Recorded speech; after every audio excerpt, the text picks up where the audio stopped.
नमस्कार मित्रांनो, आपलं परत एकदा स्वागत आहे स्टेप अप अकॅडमी कंबाईन गट ब आणि गट क पूर्व परीक्षा 2026 अंतिम वेध 15 दिवस 15 टेस्ट बॅच नंबर 1. हा जो व्हिडिओ तुम्ही पाहताय हा टेस्ट नंबर 9 चं विश्लेषण आहे. कशाचं? तर संपूर्ण अंकगणित आणि बुद्धिमत्तेचं. चला तर वेळ न दवडता आपण सुरुवात करूया. मी नितेश. चला, पहिला प्रश्न हा सोपा टाकलेला आहे.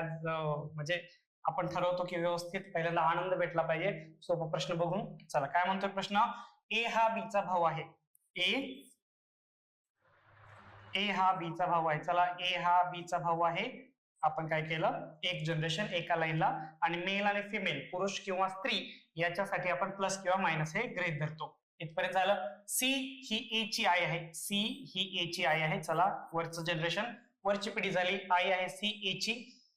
चला, हे पण झालं. डी हा सी चा वडील आहे. डी हा सी चा वडील आहे. ठीक आहे, डी हा सी चा वडील आहे. अजून एक वरची पिढी झाली. ई हा बी चा मुलगा आहे. ई हा बी चा मुलगा आहे. बरोबर.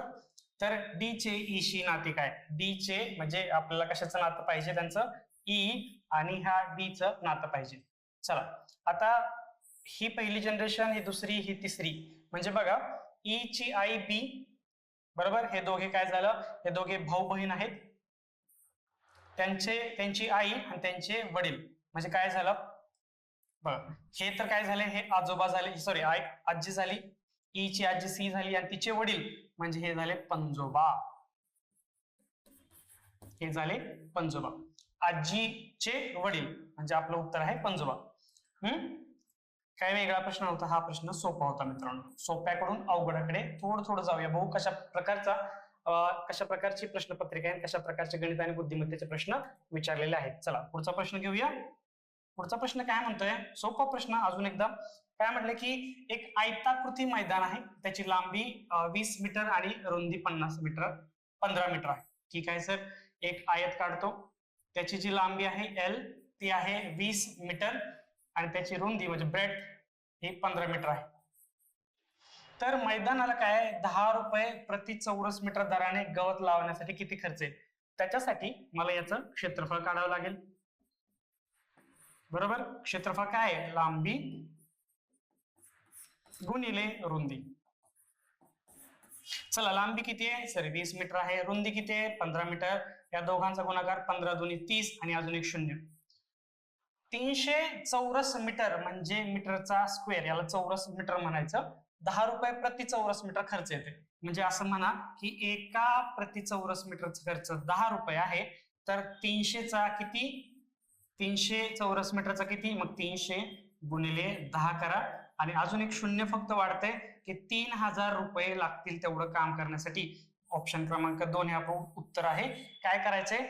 तर एवढं आहे की नाही, याला गवत लावायचं आणि एका चौरस मीटरला हा खर्च आहे 10 रुपये आणि हे टोटल आहे 300. मग गुणिले 10 करा, 3000 रुपये खर्च येतोय. पूर्ण मैदानाला 10 रुपये प्रति चौरस मीटर दराने जर गवत लावायचं असेल तर किती खर्च येईल? तर 3000 रुपये खर्च येईल. सोपा प्रश्न होता. फक्त आयताचं क्षेत्रफळ हा फॉर्म्युला तुम्हाला माहिती पाहिजे होता. चला, पुढे जाऊया मित्रांनो. काय म्हणते? एका पिशवीत 5, हे प्रश्न रिपीट झालेला आहे. हा प्रश्न जर चुकला तर मित्रांनो तुम्ही नीट प्रश्नाचं अनालिसिस पाहत नाही असं गृहीत धरलं जाईल. 4 लाल, 5 निळे आणि 6 हिरवे. नेहमीप्रमाणे एक पिशवी आहे. बरोबर. हे पिशवी मी अशीच काढतो. 4 लाल असतात, 5 ब्ल्यू निळे असतात आणि 6 ग्रीन असतात. ओके. पी ऑफ ए, आता मी फास्ट घेतो. हा प्रश्न रिपीट झालेला आहे. काय म्हणतंय? एन ऑफ ए आणि भागिले N of S.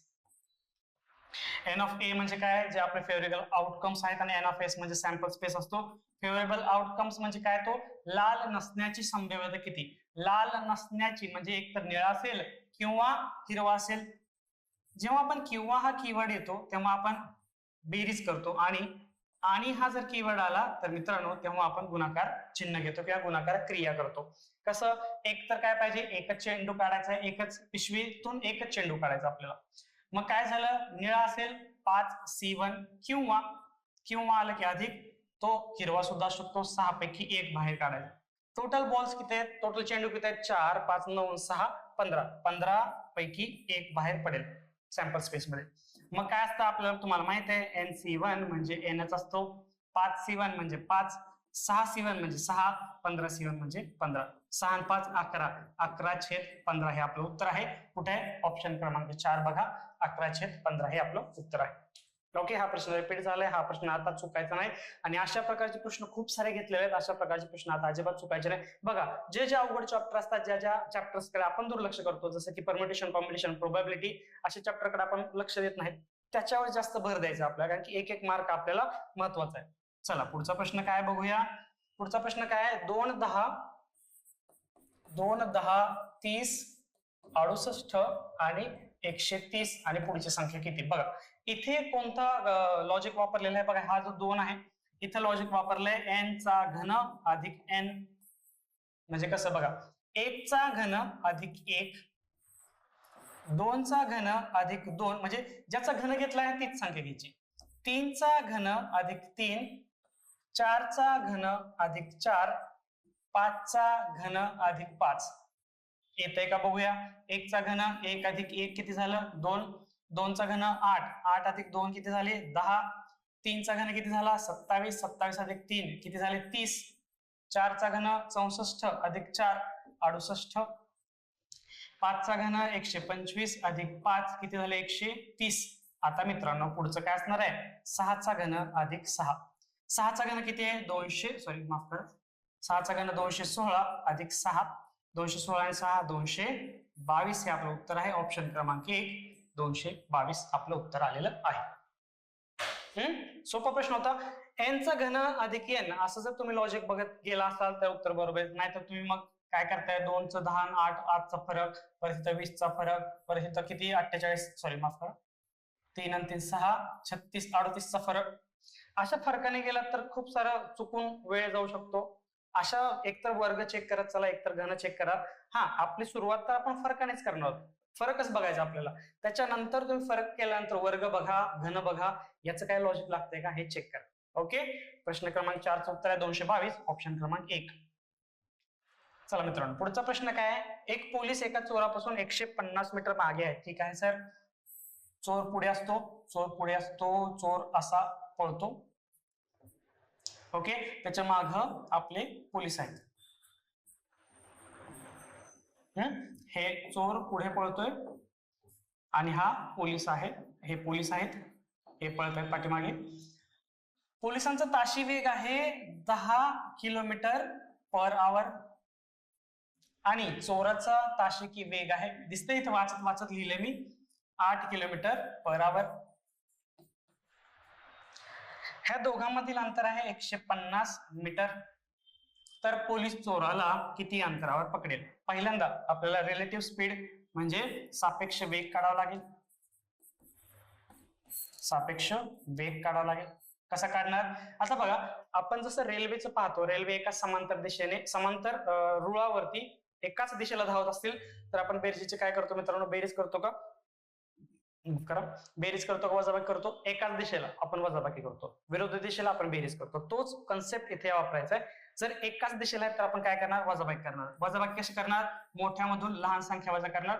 2 kilometre per hour येणार. बघा, आपले ऑप्शन जे आहेत ते मीटर मध्ये आहेत. इथं सुद्धा मीटर दिले, तर आपण याला मीटर पर सेकंड मध्ये कन्वर्ट करू. इथंच 2 गुणिले किलोमीटर पर आवरचं मीटर पर सेकंड मध्ये रूपांतर करताना मित्रांनो 518 हे लागतं आपल्याला. मग 518 ने गुणल्यानंतर काय येते? हे असंच ठेवूया का? 2 किलोमीटर पर आवर 518. ठीक आहे, असंच ठेवूया तात्पुरतं. आपल्याला काय दिलंय? डिस्टन्स सुद्धा दिले 150 मीटर. आपला फॉर्म्युला आहे v बरोबर d/t. आपण काय करू? वेळ आपण टाइम काढूया अगोदर, म्हणजे काळ काढूया. काळ काढताना आपण काय करतो? d भागिले v करतो.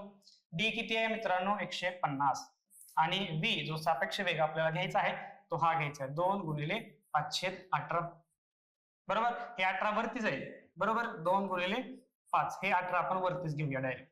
मग 5 1 5, 5 3 15, 0 2 1 2, 92 18, 30 गुणिले 9 म्हणजे 3 9 27 सेकंड हे आलेला आहे. आता आपल्याला टाइम कळाला. हे कशासाठी काढलंय आपण? आता आपल्याला पोलीस चोराला किती वेगात, किती अंतरावर पकडतील. आता बघा, पोलिसाचा वेग किती आहे? पोलिसांचा वेग हे पी करतो पोलीस, हे 10 किलोमीटर पर आवर आणि आपला टाइम जो किती आहे? 270 सेकंदावर ते पकडतील कुणाला? त्या चोराला तर परत एकदा हा फॉर्म्युला वापरायचा आणि आता यावेळेस डिस्टन्स काढायचा. डिस्टन्स v बरोबर d बाय टी आणि d बरोबर v गुणिले टी. v किती आहे? v सर 10 आहे बघा. d बरोबर v म्हणजे 10, हे परत किलोमीटर पर आवर मध्ये, याला 518 ने गुणवूया आणि हे टी म्हणजे हे टी जे आहे ते 270 आहे. चला कितीने भाग द्यायचा? 9 ने देऊया. 9 दोन्ही 18, 9 त्रिक 27, 0 येईल, बे बे बे पंचे 10, उरलं किती? 5 गुणिले 5 गुणिले 30, 5 5 25, 25 गुणिले 30, 25 त्रिक 75 आणि वरचा एक शून्य आपण दिलेला आहे. म्हणजे 750 मीटर वरती अंतरावरती आपले पोलीस हे चोराला पकडतील. काय केलं? पहिल्यांदा सापेक्ष वेग काढला. सापेक्ष वेगावरून मी टी सेकंद काढले, किती सेकंदामध्ये ते पोहोचतील. मग आपल्याला परत वेग माहिती आहे पोलिसांचा, हे 30 सेकंद मध्ये आपण जे काढलेला आहे वेळ काळ म्हणूया आणि त्याच्यावरती ते डिस्टन्स काढलं, अंतर किती अंतरावर पोलीस चोराला पकडतील, हे या पद्धतीने आपण काढलेलं आहे. वेगळ्या पद्धतीचा प्रश्न थोडासा, म्हणजे हा प्रश्न पडलेला आहे, व्हरायटी प्रश्न आहे, पण आपण ह्या टेस्ट सिरीज मध्ये घेतलेला आहे. 750 मीटर आपलं उत्तर आलेलं आहे. ओके, आय होप हा प्रश्न समजला आहे. रिलेटिव्ह स्पीड हा कन्सेप्ट आहे, सापेक्ष वेग. चोराला पकडताय म्हणजे चोर पुढे धावताय, पोलीस मागे धावतायत. त्याचप्रमाणे रेल्वेचा प्रश्न जसा असतो की दोन्ही रेल्वे एकाच दिशेला समांतर रुळावरती धावतायत, त्याच पठडीतला हा प्रश्न आहे. समजलं? आय होप समजलं असेल. चला पुढे जाऊया आपण.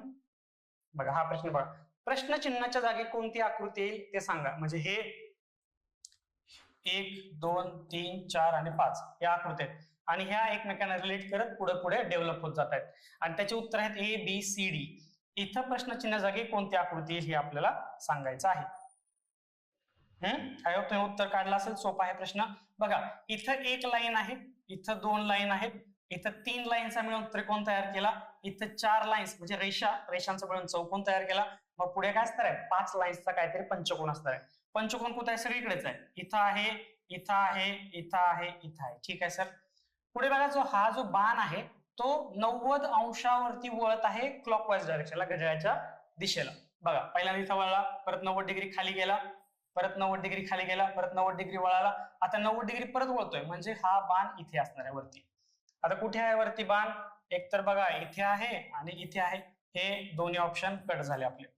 चला डॉट्स किती आहेत? 1 3 म्हणजे अधिक 2 होत आहेत, 2 वाढतायत, 1 3 किंवा असं म्हणा विषम संख्या आहेत, 1 3 5 7. इथं किती डॉट्स असणार आहेत? 9. कुठं 9 आहेत मित्रांनो? बघा इथं 9 आहे. मग आपलं उत्तर इथं नाहीये, म्हणजे हा सुद्धा कट झाला. आपलं उत्तर आहे डी, ऑप्शन क्रमांक डी. आणि चौथं तर बघा, एकदा वर्तुळ एकदा त्रिकोण, एकदा वर्तुळ एकदा त्रिकोण, एकदा वर्तुळ, म्हणजे हे आलेलं आहे. ऑप्शन क्रमांक 4 हे आपलं उत्तर आहे. सोपा प्रश्न, ऍव्हरेज लॉजिकल थिंकिंगचा प्रश्न होता. याच्यामध्ये काय जास्त लॉजिक नव्हतं, अवघड असा प्रश्न हा नव्हता. चला पुढचा प्रश्न काय म्हणतोय? हा प्रश्न थोडासा मोठा आहे, समजून घ्यायचा आपल्याला. एक लेंदी प्रश्न आहे पण खूप सोपा प्रश्न आहे. काय म्हटलंय? ध्रुव, गरिमा, अविनाश, वर्षा, आकाश, दीप्ती, चारू आणि मोक्ष. बापरे किती लोक आहेत? 1 2 3 4 5 6 7 8 लोक आहेत. 8 मित्र हे आयताकृती टेबलाभोवती अशा प्रकारे बसले. ठीक आहे सर, आयताकृती टेबल मी काढतो. टेबलाच्या चारही बाजूंवर प्रत्येकी 2 व्यक्ती बसलेत, म्हणजे इथं 2 व्यक्ती बसलेत, इथं 2 व्यक्ती बसलेत, इथं 2 व्यक्ती बसलेत, इथं 2 व्यक्ती बसलेत. समोरासमोरच्या बाजूवर बसले सदस्य एकमेकांच्या अगदी समोर आहेत, म्हणजे हे असं तोंड करून बसलेत एकमेकांकडे.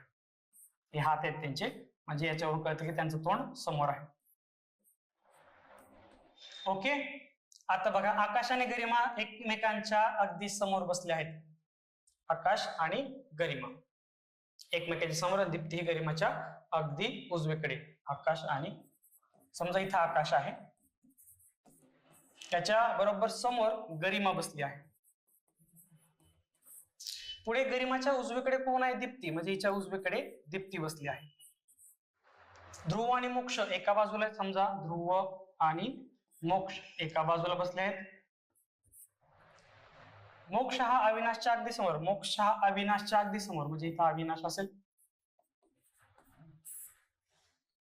अविनाश हा वर्षाच्या अगदी डावीकडे, वर्षाच्या डावीकडे, म्हणजे वर्षा आपली इथं बसली, तिचा डावा हात अविनाश.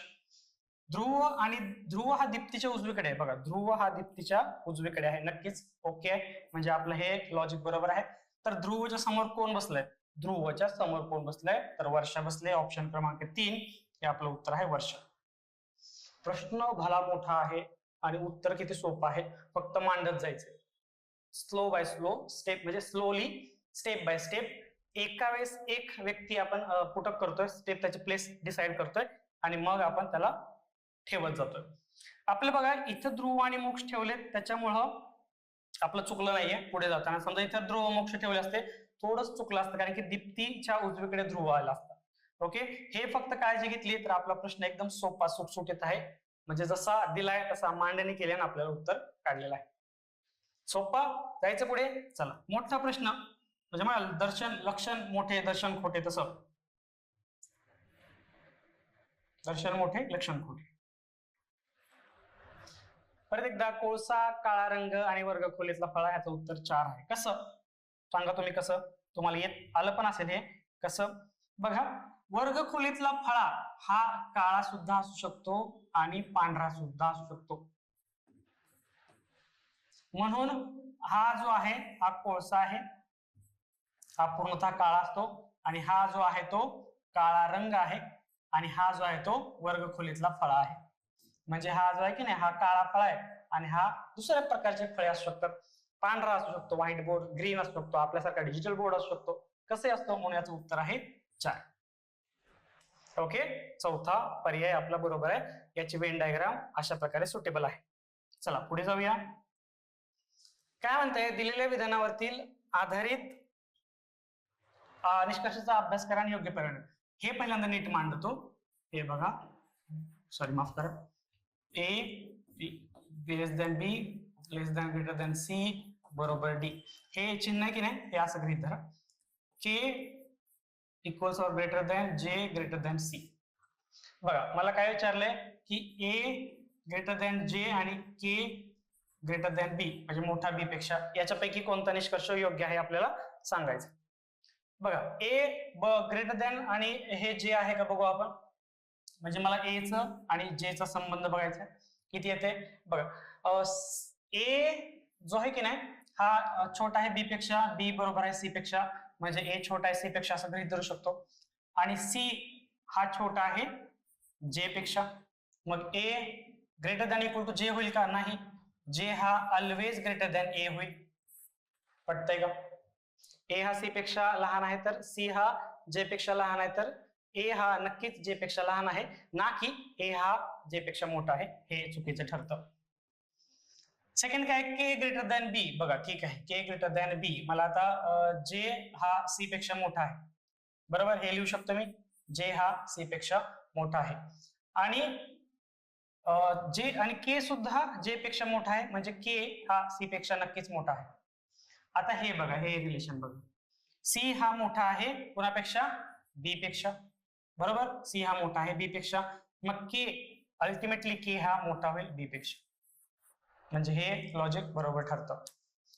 बरोबर चिन्ह किंवा हे दोन चिन्ह एकाच वेळेस येतात तेव्हा तुम्ही कुठलंही गृहीत धरू शकता, जसं तुम्हाला वाटतं, जसं तुम्हाला गरज आहे त्यापैकी यामध्ये सॉल्व्ह करण्यासाठी.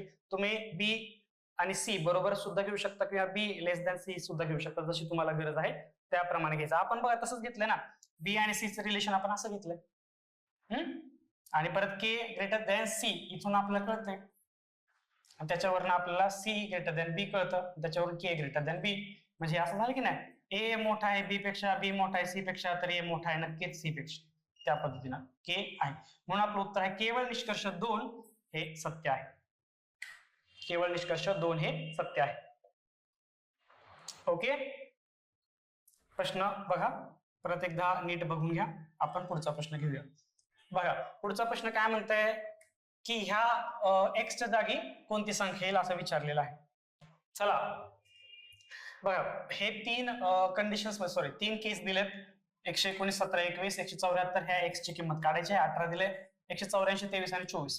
चला, पहिलं जे आपण लॉजिक लावणार ते पहिल्या आणि तिसऱ्या आकृतीमध्ये लागलं पाहिजे. त्याचं इम्प्लिमेंटेशन किंवा अप्लाय झालं पाहिजे. तेच लॉजिक आपण सेकंड डायग्रामला लागणार आहे. कसं बघा,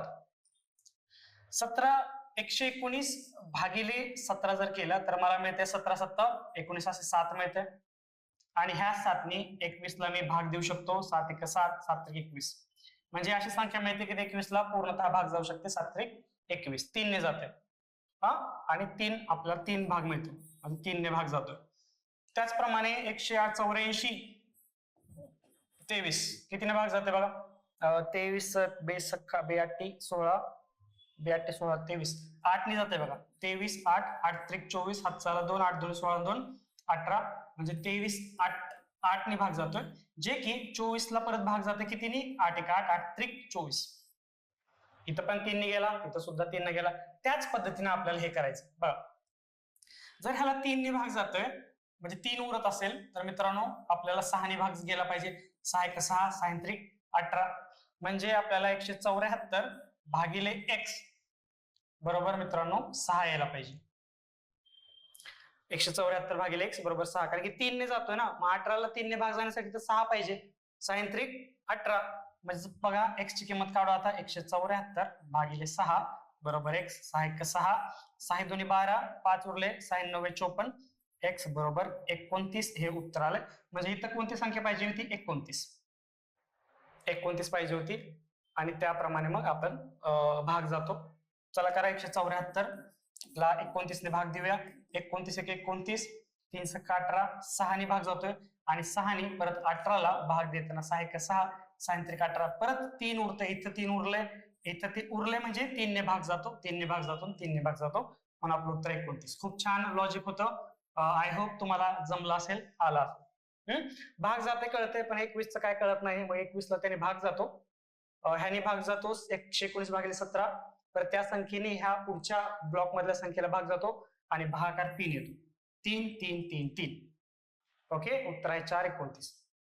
समजलं? जायचं पुढे. चला पुढचा प्रश्न घेऊया.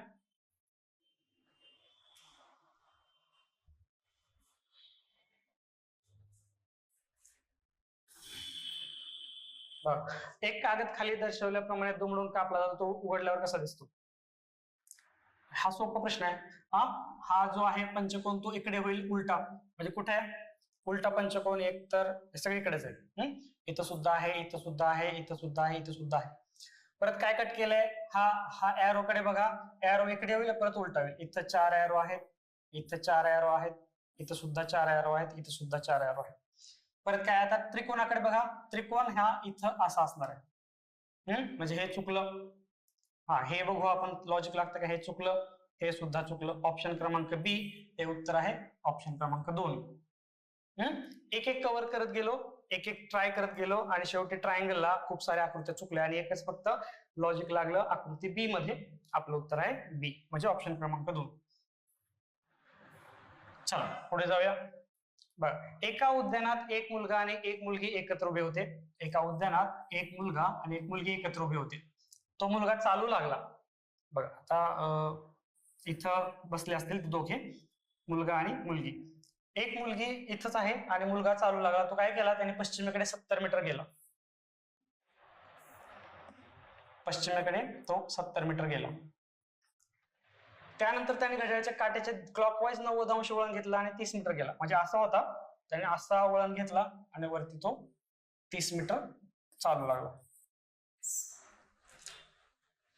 आणि उजवीकडे वळला, उजवीकडे परत 10 मीटर चालला. 10 मीटर. घड्याळाच्या काट्याच्या दिशेने 90 अंशाचे वळण घेतल्याने 110 मीटर चालला. आता हा असा होता, घड्याळाच्या काट्याच्या दिशेने 90 अंश डिग्री सेल्सिअस म्हणजे असा झाला. म्हणजे तो परत खालती 110 मीटर अंतरावर गेला. ओके, तर मुलामध्ये आणि मुलीमध्ये किती अंतर झालं बघा. हे 30 होतं, म्हणजे हे सुद्धा 30 असणार आहे आणि हे इथून ते इथपर्यंत हे असणार आहे 80. हे 10 होतं, म्हणजे हे 10 झालं आणि हे उरलेलं किती असणार आहे 60. टोटल 70 आहे. मग मला हे दोघांमधलं अंतर काढायचं. म्हणजे माझा त्रिकोण कसा तयार झाला मित्रांनो बघा, असा, माफ करा, हा आहे 80, हा आहे 60. मला काढायचं हे अंतर. मग परत काय होते आपलं बघा, असा त्रिकोण तयार होतोय. म्हणजे हा 60, हा 80 आणि हा x जो की काढायचा आहे. मला हा काटकोन त्रिकोण तयार होतो. पायथागोरस थेरम वापरा. पायथागोरस थेरम म्हणजे कर्णचा वर्ग बरोबर पायाचा वर्ग अधिक उंचीचा वर्ग. पाया किती आहे 60 सर, 60 चा वर्ग अधिक उंची किती आहे 80, 80 चा वर्ग, 60 चा वर्ग 3600 अधिक 8 चा वर्ग 6400. दोघं मिळून झाले 10,000. 1 2 3 आपण काय करू, ह्यांचा वर्गमूळ घेऊ. म्हणजे 10,000चा वर्गमूळ झालं. 10,000चा वर्गमूळ म्हणजे 100 गुणिले 100, म्हणजेच काय होतं मित्रांनो, 100चा वर्ग. वर्ग आणि वर्गमूळ एकमेकांना कॅन्सल करतात आणि आपलं उत्तर येते 100. म्हणजे मुलगा आणि मुलगी आता किती अंतरावर आहेत, तर 100. ऑप्शन क्रमांक 3 100 मीटर अंतरावर आहे. क्लॉकवाईज पण वळाले, 90 अंशांनी वळत चाललेत. असं दिलं नाही की काही वेळेस उजवीकडे वळायला दिले, काही वेळेस क्लॉकवाईज डायरेक्शनने वळायला असं दिले, तर कन्फ्युज नाही व्हायचं. जसं दिले तसं काढत जायचं. शेवटी लक्षात ठेवा की अशा प्रकारचे गणित हे पायथागोरसने सोडवायचे असतात. दिशादर्शनाचे गणित नेहमी खूप वेळेस, मोस्ट ऑफ द टाइम्स आपण पायथागोरस थिअरमचा वापर करूनच सोडवतो, किंवा बेरीज वजाबाकी फक्त ह्यांची कशाची, दिलेल्या अंतरांची. ठीक आहे, समजलं. चला पुढचा प्रश्न घेऊया. काय म्हणताय, सनला RTTVMO असं लिहिले. सनला, हे बघायचं लॉजिक कसं आहे. सनला RT, TV आणि MO असं लिहिले. आता याचा काय अर्थ बघा. RST म्हणजे हा जो एस आहे की नाही, त्याच्या भोवतीचे अल्फाबेट्स घेतले. TUV त्याच्या शेजारचे अल्फाबेट घेतलेत. MNO त्याच्या शेजारचे अल्फाबेट घेतलेत. आणि त्याचप्रमाणे तुम्ही सांगा व्हॅनचं काय असणार आहे. एनचं तर कळालं बघा, एनचं तर एमओ आहे. ए म्हणजे ए च्या मध्ये कुठले, ए कशाच्या मध्ये आहे, तर ए झेड आणि बी च्या मध्ये आहे. आणि डब्ल्यू XYZ TUVW म्हणजे काय येणार आहे, व्ही आणि एक्स येणार आहे. म्हणजे उत्तर आहे VX ZB आणि M. VX ZB आणि M. ऑप्शन क्रमांक 2 VX ZB आणि M. मधला अल्फाबेट आहे त्या शेजारचे अल्फाबेट घ्यायचे, जसं क्रम आहे असा, म्हणजे A to Z त्याच क्रमाने जायचं आपल्याला. ओके, जायचं पुढे. चला, काय म्हटलंय की हा वर्तुळाक दिलाय, वर्तुळा आलेख दिलाय. 60,000 लोक आहेत. लोकांची संगीत वाद्यांची पसंती दर्शवतो. आलेखाचे निरीक्षण करा आणि प्रश्नाचे उत्तर द्या. बासरीला पसंती देणाऱ्या लोकांच्या संख्येतून 2100 लोक कमी असते, तर बासरीला पसंती देणाऱ्या लोकांची टक्केवारी किती. सोपा प्रश्न आहे, बघा लक्ष द्या. हा वर्तुळालेख बघितला, बासरीला किती टक्के पसंती दिली, 11%. आणि टोटल वर्तुळालेख मध्ये किती लोक आहेत, 60,000. मग 11% 60,000चे किती झाले, गुणिले 60,000. 0 0 0 0 कट. 11 गुणिले 600, 11 सख्ख 66, 2 0. 6600 लोक बासरीला पसंती देतात. पण जर बासरीला देणाऱ्या पसंती देणाऱ्या ह्या लोकसंख्येतून 2100 लोक कमी असते, म्हणजे 600 त्याच्यामधून 2100 लोक वजा करायचे, किती होते, 0 0 7 न गेला 5 आणि 4 7 न 2 गेले 4. 4,500 लोक किती टक्केवारी असेल. आता 4,500 ची टक्केवारी कशासोबत काढायची, तर 60,000 सोबत काढायची. म्हणजे सगळ्या लोकांच्या कंपॅरेटिव्हली काढायची. म्हणजे काय येणार, 4,500 भागिले 60,000 गुणिले टक्के काढायचे म्हणजे 100. 0 ला 0 कट, 0 ला 0 कट, हे 0 कट, हे 0, हे 0, हे 0, म्हणजे उरलं 45 भागिले 6. 6 1 6, 6 7 42, 3 उरले 30 झाले, 6 5 30. 7.5% तेवढे लोक असतील. ऑप्शन क्रमांक 3. म्हणजे जर बासरीला पसंती देणाऱ्या लोकांच्या संख्येतून, जे की 6,600 होती, 2100 वजा केले, जे की 4,500 आले, तर बासरीला पसंती देणाऱ्या लोकांची टक्केवारी किती असेल. बासरीलाच पसंती द्यायची कसे, 60,000 लोकांमधून, तर आपण फक्त त्याचे कंपॅरेटिव्हली काढलं. 4.5 भागिले 60,000 टक्केवारी काढायची, म्हणून 100 गुणिले आणि 7.5% हे आपलं उत्तर आलेलं आहे. ओके, छान प्रश्न होता. ऑब्झर्वेशनचा प्रश्न होता, अनालिसिसचा प्रश्न होता. 11% काढायचं होतं, त्यातून 2100 वजा करायचे होते. मस्त प्रश्न. म्हणजे हे सगळे कॅल्क्युलेशन पटपट पटपट जमले पाहिजे. क्वालिटी प्रश्न समजलाय. जायचं पुढे. चला पुढे जाऊया. बघा हा छान प्रश्न आहे. बघा हा थोडं लक्ष देऊन बघा प्रश्न. बघा मित्रांनो, हा थोडासा अवघड प्रश्न, थोडा वेळ घेऊया आपण समजून सांगायला, आणि तुम्ही समजून घ्या प्रश्न. हा एका वर्तुळाकार जलतरण तलावाभोवती 4 मीटर रुंदीची कॉन्क्रीटची भिंत आहे.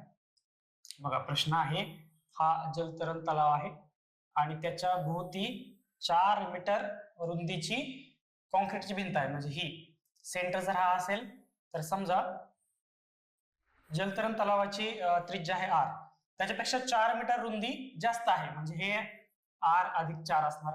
हे पटलं, ठीक आहे. जर तलावाभोवतीच्या कॉन्क्रीटची भिंतीचे क्षेत्रफळ, म्हणजे हे या भिंतीचे क्षेत्रफळ, तलावाच्या क्षेत्रफळाच्या 11/25 पट असेल तर त्या तलावाची त्रिज्या किती असेल? बघा, पहिल्यांदा हा जे भिंतीचं क्षेत्रफळ ते काढू. भिंतीचं क्षेत्रफळ काढण्यासाठी मला काय करावं लागेल? बाहेरचं वर्तुळ त्याचं क्षेत्रफळ वजा आतलं वर्तुळ त्याचं क्षेत्रफळ, त्या दोघांची वजाबाकी केल्यानंतर मला ह्याचं क्षेत्रफळ मिळणार. मग कसं करणार? आपलं वर्तुळाचं क्षेत्रफळाचा काय फॉर्म्युला? पाय आर स्क्वेअर. मग पाय आर स्क्वेअर, आर म्हणजे आता किती आहे? पहिल्यांदा बाहेरचं वर्तुळ घ्यायचं, म्हणजे हे याची रेडियस आहे, त्रिज्या आहे आर अधिक 4 चा वर्ग, वजा त्याच्यातून मला आतल्या जलतरण तलावाचं क्षेत्रफळ वजा करायचं, म्हणजे पाय आर स्क्वेअर. त्याची तर त्रिज्या आर स्क्वेअरच आहे. हे जे आहे म्हणजे हे भिंतीचे क्षेत्रफळ आलं ते म्हणजे काय? 11/25 पट आहे. कशाच्या? तलावाच्या क्षेत्रफळापेक्षा. तेच पाय आर स्क्वेअर घेतलं.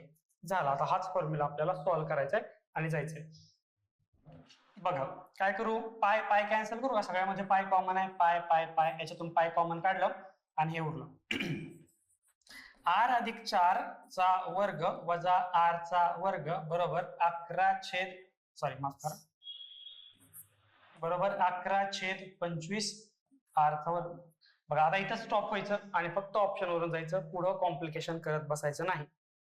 तुम्ही 8 ट्राय करा, 16 ट्राय करा, 30 ट्राय करा. आता हे मी कशामध्ये टाकलंय? वेळ खाऊ, वेळ गेला पाहिजे तुमच्या प्रश्नांचा, आणि हे खूप मोठं कॅल्क्युलेशन होत चाललेलं आहे. जर कुणाला शॉर्ट मध्ये हा प्रश्नाचं उत्तर जर कळालं असेल तर नक्कीच मला कळवा मित्रांनो.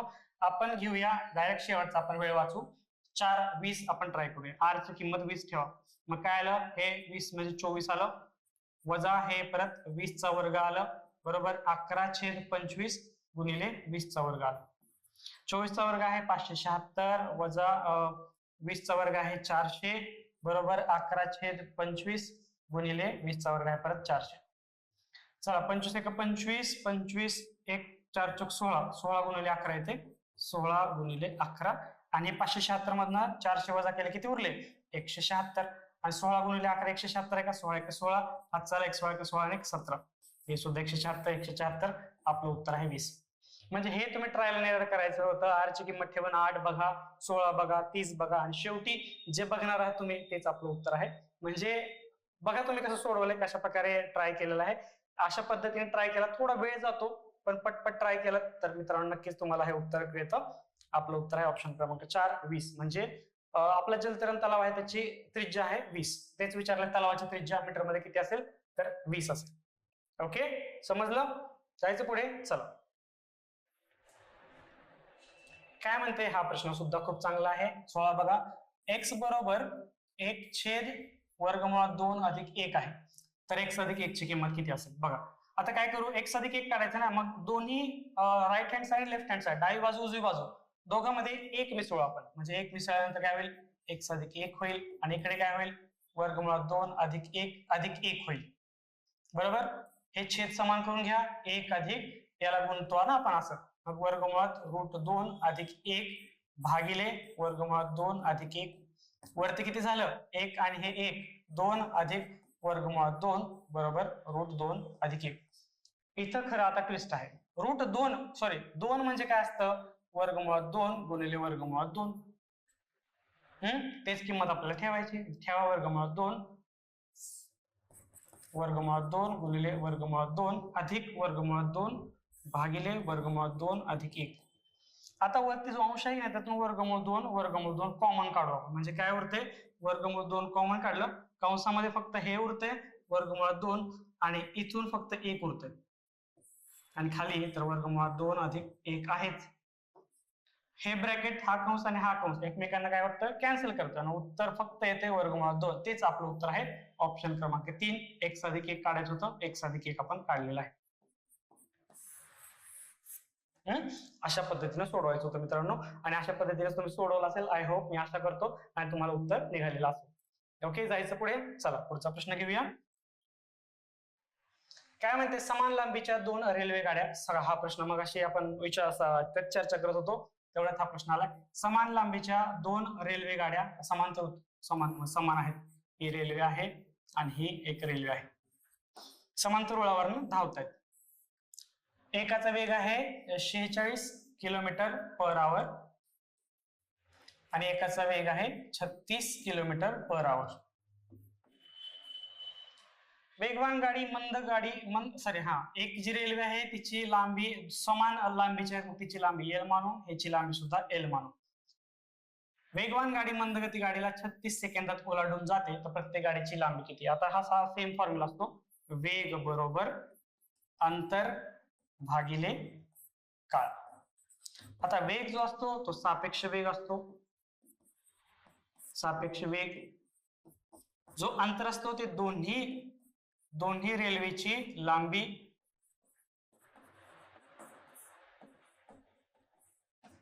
आणि एकमेकांना किती टाइम मध्ये, किती काळामध्ये, किती वेळामध्ये एकमेकांना क्रॉस करतो तो काळ म्हणजे वेळ. सापेक्ष वेग म्हणजे एकाच दिशेला धावतायत म्हणजे यांची होणार वजाबाकी, म्हणजे 46 वजा 36. आता हे किलोमीटर पर आवर्स मध्ये आहे, त्याचं रूपांतर मीटर पर सेकंड मध्ये करताना 518 मध्ये गुणतो, याला इथेच 518 मध्ये गुणूया. बघा, दोन्ही रेल्वेची लांबी L आहे म्हणजे L अधिक L करतो भागिले काळ किती दिला? 36 सेकंदामध्ये क्रॉस करतात. 46 मधून 36 गेले, किती उरले मित्रांनो? 46 36 10 उरले, गुणिले 518 आणि बरोबर 2L भागिले 36.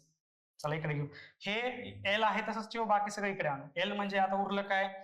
10 गुणिले 15 518 गुणिले 36 भागिले 2.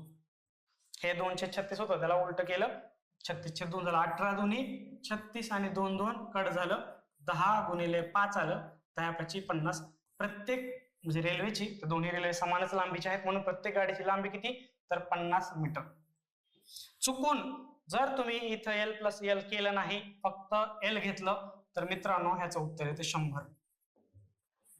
याचं उत्तर 100 आणि तुमच्या नशिबाने इथे 100 ऑप्शन सुद्धा नाहीये, कारण की दोन रेल्वेच्या लांब्या आपल्याला बेरीज करायची होती, त्याच्यामध्ये तेव्हा बेरीज केलेली आहे, उत्तर आलंय 100 मीटर. समजलं? एवढंच फक्त ह्या कीवर्ड महत्वाचा होता, समान लांबीच्या, जे की लांबीची बेरीज करायची होती. किंवा जर तुम्ही स्किप केलं तर मित्रांनो उत्तर 100 येते, पण होपफुली तुमच्या 100 ऑप्शन नाही, तुम्हाला परत एकदा विचार करायला चान्स भेटलेला आहे. चला पुढचा प्रश्न 18वा. 18 काय म्हणते? एक काम 16 दिवसात. हा खूप छान प्रश्न आहे मित्रांनो, नीट लक्ष द्या. एक काम काय करतोय 16 दिवसात, बी तेच काम 24 दिवसाने, सी ची मदत घेतली. ए 16 दिवसात काम करते, बी 24 दिवसात काम करते. सी ची मदत घेतली तर त्या तिघांनी म्हणून 6 दिवसात काम केले. म्हणजे बघा, ए काय करते? 16 दिवसात काम करते, बी काम करते तेच काम 24 दिवसात करते, तर ए अधिक बी अधिक सी तिघांनी मिळून काम 6 दिवसात संपवलं. मग आपण काय करूया? एफिशियन्सी काढूया आपल्या ठरल्याप्रमाणे. लसावी काय आता घेऊ आपण? 48 घेऊया लसावी. 48 युनिट्स हे काम आहे समजू आपण. मग 48 म्हणल्यावर 48 भागिले 16, 48 भागिले 24 आणि 48 भागिले 6. मग 16 48 3 युनिट्स पर डे किंवा एका दिवसाला. हे फक्त मी 3 लिहितो आता. एफिशियन्सी आपल्याला माहित आहे, एफिशियन्सी म्हणजे कार्यक्षमता. कार्यक्षमता म्हणजे काय? तर किती युनिट्स हे टोटल युनिट आहे, टोटल काम आहे, त्याच्यापैकी किती काम हे संपवतायत म्हणजे एका दिवसात, त्याला एफिशियन्सी म्हणायची. 24 दुनी 48, 16 त्रिक 48, 6 48, म्हणजे हे 2 युनिट संपवतात आणि हे 8 युनिट्स पर डे. ओके, आता बघा, हे मला ए ची एफिशियन्सी मिळाली, हे बी ची एफिशियन्सी मिळाली आणि ही ए अधिक बी अधिक सी ची एफिशियन्सी मिळाली. तर मला सी ची एफिशियन्सी काढायची असेल, समजा सी ची कार्यक्षमता काढायची असेल, तर मला ए अधिक बी अधिक सी मधून ए आणि बी वजा करावं लागेल, तेव्हाच मला मिळणार सी ची एफिशियन्सी. बघा ना, ए बी कॅन्सल करतील, सी होतील. बघा, ए अधिक बी सी वजा ए वजा बी, ए बी एकमेकांना कॅन्सल करतील आणि उरलं फक्त सी. हे पटतंय? ए अधिक बी अधिक सी ची एफिशियन्सी 8, ए आणि बी ची हे मिळून किती झाली? 3 अधिक 2 5, म्हणजे 8 वजा हे 5 झालं 3. सर एवढं का काढलं तुम्ही? तर बघा, ए ची एफिशियन्सी, बी ची एफिशियन्सी 3, ए ची किती एफिशियन्सी? 3, बी ची आहे 2 आणि सी ची सुद्धा काढली 3. पुढचं वाचू. कामासाठी एकूण मोबदला मिळाला 400 रुपये. आता जेवढी कार्यक्षमता आहे त्याच्या प्रमाणातच तुम्हाला मोबदला वाटून जाईल, बरोबर? मग हे 400 रुपये तिघांमध्ये वाटून द्यायचे. ए ची तर एफिशियन्सी 3 आहे, बी ची 2 आहे, सी ची 3 आहे. टोटल किती भाग होत आहेत? 3 आणि 2 5 आणि 3 8 भाग होत आहेत. 8 भागाला किती तुम्हाला दिलेत रक्कम? 400 रुपये. तर एका भागाला किती मिळतील? 400 भागिले 8, 8 45 म्हणजे एका भागाला 50 रुपये मिळतील. तर ए ला किती मिळतील 50 गुणिले 3 हे 150 रुपये. बी ला किती मिळतील 50 गुणिले 2 100 रुपये आणि सी ला किती मिळतील 50 गुणिले 3 हे 150 रुपये. त्या भागामध्ये ती रक्कम त्यांना डिवाइड केली. ए ला मिळाले 150, बी ला मिळाले 100, सी ला मिळाले 150. आहे का ऑप्शन? ऑप्शन बघा, ऑप्शन क्रमांक 1, ए ला 150, 150, बी ला 100 आणि सी ला 150. याच्यासाठी सी ची एफिशियन्सी काढली आपण आणि त्याच्यासाठी त्यांनी हे टोटल सी दिले, ए बी सी दिले. का तर ह्यातून तुम्ही हे वजा करा म्हणजे तुम्हाला सी मिळते. ए तर दिले, बी तर दिले, सी काढला की प्रत्येकाचं काढायचं 400 रुपये वाटायचे. त्या इफिशियन्सी त्या कार्यक्षमतेप्रमाणे तुम्हाला ते पैसे वाटले जातील. जो जास्त काम करेल तो त्याला जास्त पैसे पण मिळतील. 3 2 3 150 100 150. खूप छान प्रश्न होता, क्वालिटी प्रश्न म्हणतो आपण अशा प्रश्नांना. ओके, आय होप समजलं असेल. हे समजूनच घ्या, आता खूप वेळ झालेला आहे. कार्यक्षमता काढावीच लागते. एफिशियन्सी 1 लसावी घ्यायचा आणि त्याला त्या भाग द्यायचा म्हणजे आपल्याला इफिशियन्सी. तेव्हा गणित खूप सोपी होतात मित्रांनो. ते एक छेद करत बसणार, परत बेरीज करणार, ते पद्धत आता बघा तुम्हाला जमते तर त्या पद्धतीने उत्तर येत असेल व्यवस्थितपणे आणि त्याच्यामध्ये तुम्ही निपुणता केली असेल, एक्सपर्टीज आणली असेल तर ओके, नो प्रॉब्लेम मित्रांनो. त्या पद्धतीनेच करा तुमच्या प्लॅननुसार. बघा 19वा प्रश्न काय म्हणतोय की x छेद y बरोबर 2/1 आहे. बघा एक रूल मी तुम्हाला सांगणार या प्रश्नामध्ये. तर x वर्ग वजा y वर्ग आणि x वर्ग अधिक y वर्ग चा रेशो काढायचा. इथंच लिहितो काय करायचं. x वर्ग वजा y वर्ग अधिक x वर्ग अधिक y वर्ग. खूप सोपा प्रश्न होता. जर तो तुम्हाला योग वियोग क्रिया हा रूल माहिती पाहिजे होता. बघा दोघांचा वर्ग करतो मी, याचा सुद्धा वर्ग करतो आणि याचा सुद्धा वर्ग करावा लागेल. मग काय आलं x वर्ग भागिले y वर्ग 4 भागिले 1 येईल. हे कळालं. योग वियोग क्रिया काय आहे? योग वियोग क्रिया गुणोत्तर प्रमाणामधली. समजा a भागिले b बरोबर c भागिले d असेल तर मित्रांनो a अधिक b भागिले a वजा b हे c अधिक d भागिले c वजा d असते. योग म्हणजे बेरीज करणे, वियोग म्हणजे वजाबाकी करणे, हा रूल आहे. तोच रूल आपण इथे अप्लाय करू. म्हणजे कसं बघा, योग वियोग घ्या. x वर्ग अधिक y वर्ग अंश आणि छेदाची बेरीज एकदा करायची, अंश आणि छेदाची वजाबाकी एकदा करायची आणि काय घेते परत तसंच सेम 4 अधिक 1 आणि 4 वजा 1 केलं. बघा बरोबर केलंय का मी? हे या दोघांची एकदा बेरीज करायची, त्याचप्रमाणे ह्या दोघांची पण बेरीज केली, ह्या दोघांची छेदाला वजाबाकी करायची, केली वजाबाकी. तसंच या दोघांची सुद्धा वजाबाकी केली. काय येते 4 आणि 1 5, 5 भागिले 4 आणि 3 येते. पण आपल्याला काय पाहिजे, उलट पाहिजे. x वर्ग वजा y वर्ग वरती पाहिजे अंशाला आणि x वर्ग अधिक y वर्ग छेदाला पाहिजे. चला उलट करा. फक्त आपल्याला त्याचा व्यस्तांक घ्यायचा आहे, रेसिप्रोकल करायचं त्याचं. x वर्ग अंशाला छेदाला अंश करायचं. 3/5 आलं म्हणजे 3/5 हे आपलं उत्तर आहे. ऑप्शन क्रमांक बघा 1, 3/5 हे आपलं उत्तर. योग वियोग क्रिया बघा किती महत्वाचं आहे. तुम्ही काय कराल बघा, त्याच्यामध्ये विचार करा तुम्ही. ही क्रिया माहित असेल तर बघा कसलं क्विकली उत्तर काढलं आपण. समजलं. चला पुढचा आणि शेवटचा प्रश्न आपल्या या प्रश्नपत्रिकेमधला बघा. खूप छान प्रश्न आहे हा सुद्धा. काय म्हणते, तांबे आणि अल्युमिनियमच्या 2 किलो मिश्रणामध्ये, ठीक आहे एक मिश्रण आहे, समजा एक बॉल तयार केलाय, याच्यामध्ये तांब अधिक अल्युमिनियम हे आहे. 2 किलोचा बॉल आहे. 2 किलोचा म्हणजे 2000 ग्रॅमचा बॉल आहे. मिश्रण म्हणूया आपण. त्याच्यात 30% तांबे आहे, ठीक आहे. हा बॉल 2000 ग्रॅमचा आहे, त्यातलं 30% तांबे आहे. 30% म्हणजे 30 भागिले 100 कशाच्या 2000 ग्रॅमच्या. हे काय तर तांबे किती आहे आपण चेक करतोय. किती झालं, 0 ला 0 कट, 0 ला 0 कट, किती 30 गुणिले 20, 3 दोन्ही 6 आणि 2 0, 600 ग्रॅम तांबे आहे ह्याच्यामध्ये. याच्यामध्ये 600 ग्रॅम तांबे आहे. तर अल्युमिनियम किती असणार आहे, अल्युमिनियम अल्युमिनियम असणार आहे 2000 वजा 600 करा, तुम्हाला अल्युमिनियम मिळेल. हे झालं 1400 ग्रॅम अल्युमिनियम असणार आहे. त्याच्यामध्ये आता बघा हे पुढचं महत्वाचं आहे. एक बुकटी मिसळायची अल्युमिनियमची, त्याच्यामुळे तांब्याचं प्रमाण 20% होईल. बघा याच्यामध्ये काय आहे तर तांबे भागिले अल्युमिनियम, हे अल्यू करतो फक्त. बरोबर. तांबे किती आहे 600 आणि अल्युमिनियम किती आहे 1400.